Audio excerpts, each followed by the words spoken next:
Hey y'all, we're Love and Theft. And you're watching a Country Music is Love exclusive.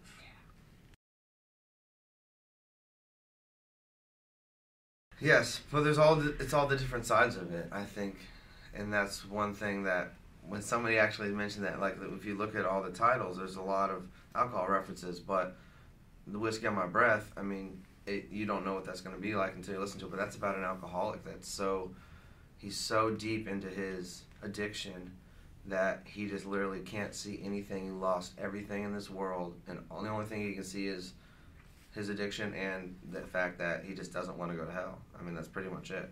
So I think that song and Everybody Drives Drunk and Let's Get Drunk and Make Friends all showed all the different sides of alcohol, and I think that also shows a little depth of what we've learned over the years, and so I think that's actually a cool thing. It's not like every song's not about like a party drinking song, so we wouldn't have been allowed. Right? Yeah, I mean, we were originally signed to a Disney-owned label, so we had to take out references to cigarettes and other kinds of alcohol back then. Just cover our tattoos sometimes. Because they wanted us to have a certain image, so it's nice to have that freedom now to be creative. I mean, we're in our 30s, so it's not something that we're going to shy away from. Obviously, we drink. Obviously, we like to party, so I think we should write songs and release songs that talk about how we live our lives. So, I mean, we would have loved to have been able to put that song on our first record. Also, who knows, we might not have been in a place back then to write a song like that either. So yeah. I think it definitely shows our growth and kind of evolution over the last 10 years. I guess over time, you can, like you start out, you know what you want to sound like, but it takes you a little bit of time to figure out how to make that and put that on a record. Mm-hmm. So, and while we're not, taking a cheap shot at Sony or Lyric Street, they do have their A&R people that want things to sound a certain way, and if you go toe-to-toe with them, they're usually going to win because they're the ones that paying the bills, releasing the music and stuff. Yeah. So.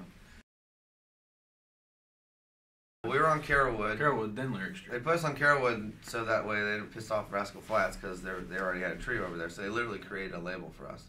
They put us over there with Trent Tomlinson, and then they closed that down after they put out Runway on us, and then they moved us to Lyric Street, and then Lyric Street closed down, and then Brian, our third member, quit, and then we were like, we want to be a duo, great, cool, and then we went to Jim Catino at RCA, and they signed us over there.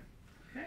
And then they don't want us over there anymore, but they don't want to give us our music back. On Sony, we also weren't allowed to, we made suggestions about songs we really liked or songs we wrote that we wanted to cut.